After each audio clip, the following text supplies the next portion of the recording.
Dalam 10 tahun lalu saja, kerajaan pusat terpaksa menanggung beban bersubsidi lebih 100 bilion ringgit atau lebih 10 bilion ringgit setahun. Itu tidak termasuk subsidi disumbangkan syarikat milik penuh kerajaan dan syarikat berkaitan kerajaan. Semuanya dilakukan demi meringankan beban rakyat sejak lebih 50 tahun lalu. Namun sampai bila rakyat harus dimanjakan dengan subsidi? Secara langsung, kerajaan pusat memberi subsidi bagi 18 jenis barangan keperluan dan perkhidmatan.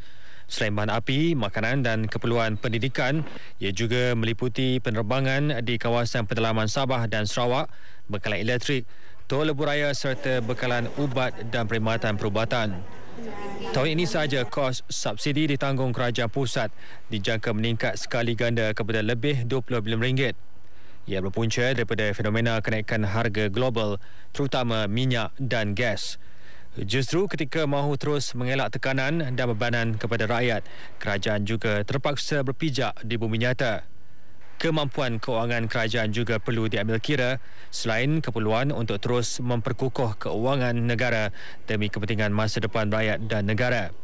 Bersandarkan hakikat ini, mahu atau tidak, dasar pemberian subsidi perlu dikaji dan diselaraskan semula. 53 tahun kita manjakan, kita berikan semua ini. Kita tak beritahu iaitu macam anak-anak saya lah. Kalau saya tak beritahu itu kepentingan untuk menguruskan kewangan, untuk memahami mengapa you harus jimat, memahami apa itu barang, apa keperluan dan apa itu nafsu.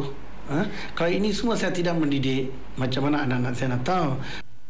Justru rakyat perlu bersedia bangkit dan berdiri di atas kaki sendiri. Sambil menerima hakikat, tiada kerajaan boleh mengawal secara menyeluruh kenaikan harga ditentukan pasaran dunia. Burung helang, burung yang hebat. Anaknya baru tumbuh bulu pun dah ada suruh terbang cari makanan sendiri. Burung pipit, burung yang kecil. Anaknya tumbuh bulu semua pun masih lagi bagi makanan. Sekarang kita kena tengok diri kita rakyat Malaysia.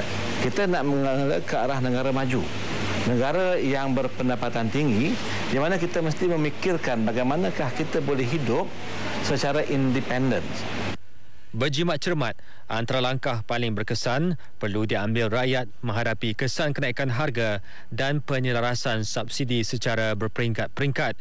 Pada masa sama, rakyat juga perlu memperolehi maklumat betul, tepat serta jangan mudah terpedaya dengan janji manis pihak tertentu yang tidak berpijak di bumi nyata. Janji-janji ini mesti suatu janji yang boleh tunaikan. Kalau janji yang tidak boleh tunaikan, kita akhirnya nanti akan digulung pula sebagai golongan munafik. Sebab bagi saya, tidak ada gunanya kita menabur janji. Sedangkan itu hanya janji. Sedangkan kita lihat dalam keadaan sekarang ini, kerajaan telah berbuat sedaya upaya. Dan kita lihat misalnya bagaimana kerajaan bertungkus lumus keluar negara untuk mendapatkan foreign direct investment. Bukan boleh kontrol pasaran di dunia ataupun faktor iklim saya tak boleh kontrol. Ini ada sesuatu malapetaka yang sedang berlaku di seluruh dunia. Dan kenaikan harga barangan adalah di seluruh dunia. Kenaikan kos hidup adalah di seluruh dunia. Kita bukan salah satu buah negara yang istimewa di dunia di mana Tuhan telah memberikan kita supaya barang tak naik, gaji saja naik. Jika dibandingkan dengan negara jiran, rakyat Malaysia seharusnya bersyukur kerana menikmati subsidi mewah daripada kerajaan sejak sekian lama tanpa mengira pangkat dan kedudukan.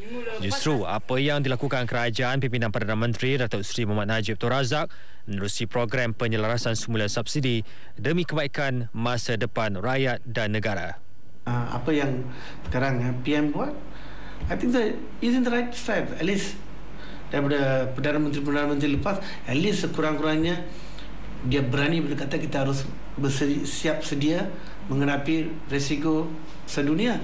Dia tak tipu.